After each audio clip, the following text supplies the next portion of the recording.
Your kids could get free or low-cost health coverage from Medicaid or CHIP. Even if you've applied before, they may be eligible now. Kids up to age 19 are covered for checkups, vaccines, dentist visits, hospital care, and more. And if they already have Medicaid or CHIP, remember to renew every year. Visit insurekidsnow.gov or call 877-KIDS-NOW. Paid for by the U.S. Department of Health and Human Services. Okay, so picture this. You're all ready for Christmas, flights booked, presents wrapped, and then bam, you see it on the news, the government might shut down. Yeah, talk about a holiday surprise. Nobody wants that, right? Definitely not the kind of gift you're looking for. Not at all. And it's really happening. We're recording this on December 20th, 2024. And the U.S. government is teetering on the edge of a shutdown, all because Congress can't seem to agree on a spending bill. And we know you, our listeners, want to know what's going on. So we've been digging through a ton of news articles from sources like the New York Post, CBS, Reuters, ABC, trying to get to the bottom of this whole mess. Absolutely. We've got a lot to unpack. We do, and you're not going to believe this. One of the big players in this whole drama is Donald Trump. Yeah, you heard right. The former president is back in the spotlight, and it's shaking things up. Okay, so before we get into the Trump of it all, can we just back up for a second, explain what a government shutdown even means? Right, because it sounds kind of scary. Yeah, does everything just stop? Well, in a nutshell, the government needs a budget to operate right, and that budget has to be approved by Congress. If they can't agree on a budget, the government runs out of money to do pretty much anything. So no more paying people who work for the government. That's a big part of it. Hundreds of thousands of federal employees could be furloughed, which means they're sent home without pay.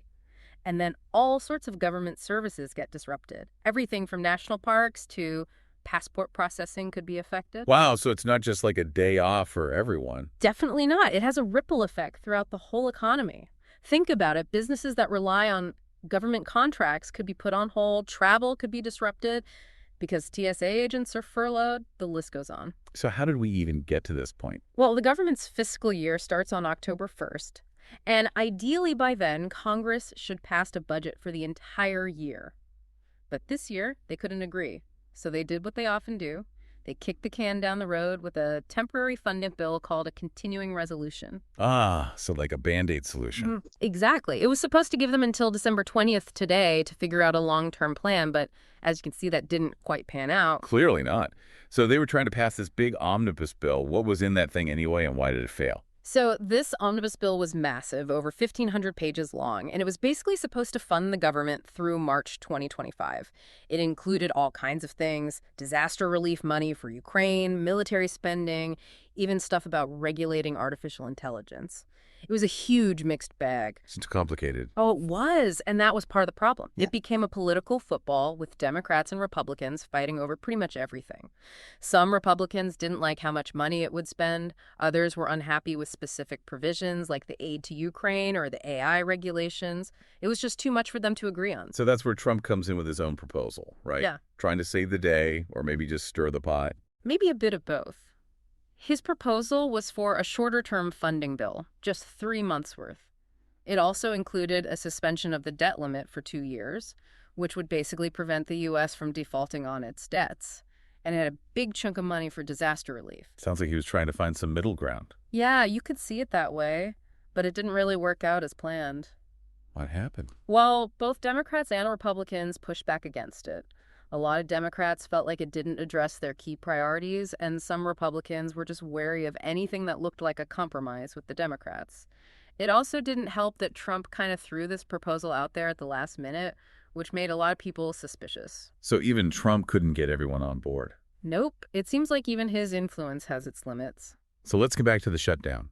What are the real-world consequences if they don't reach a deal? Well, as I mentioned before, hundreds of thousands of federal employees would be furloughed, and that means no paycheck right before Christmas. It would be a huge financial strain on a lot of families.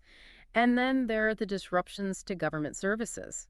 Think about it. The IRS might slow down processing tax refunds. Passport applications could be delayed. National parks might have to close. Oh, man, imagine trying to travel during the holidays with a shutdown going on. It would be a nightmare.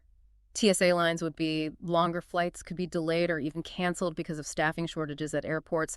It would definitely put a damper on holiday travel plans. So what's the latest? Is there any hope that they'll avoid this shutdown? As of right now, it's a nail-biter. They're still negotiating behind closed doors. House Speaker Mike Johnson is saying he's optimistic, but, politicians always say that. There are a few different options on the table. One is a clean continuing resolution, which would just extend funding at current levels for a short period without addressing any of the controversial stuff. Another option is to hold separate votes on some of the key sticking points, like the debt ceiling or aid to Ukraine. So it sounds like they're still trying to find a way out of this mess. They are, but the clock is ticking and the pressure is on. It's really fascinating to watch this whole thing unfold because it shows just how complicated our political system is and how these disagreements in Washington can have a real impact on people's lives. Yeah, it's a good reminder that even if you don't work for the government, what happens in D.C. can affect you. Absolutely. And it makes you wonder what this all means for our democracy. Are these constant government shutdown threats becoming the new normal? Is this just how we're going to govern from now on? It's a question worth thinking about. Definitely something to ponder as we head into the new year and a new election cycle. Maybe this whole situation will make people more engaged in the political process. Who knows? I hope so, because ultimately it's up to all of us to hold our elected officials accountable and make sure they're working in our best interests. Well said. And on that note, we'll leave you with that thought to chew on this holiday season. Maybe bring it up at your family dinner. See what everyone thinks. Just make sure you have a backup topic, just in case things get too heated. Good advice. Happy holidays, everyone. Happy holidays! Today is your lucky day. Today is the day that our $3 website works for you, paying you directly to your PayPal daily. Imagine $3 ongoing continuous payments to your PayPal account. Imagine falling asleep and waking up to $300 in your PayPal account. How would this make you feel? How could this help you? What bills could you pay? What kind of fun could you have? What does that retirement look like now? All for a one-time payment of $3. This website is DFY done for you, fully built and completely hosted, and never stops collecting payments for you. You have spent $3 on coffee on a regular, but that coffee won't help you create multiple streams of income. Click the link below.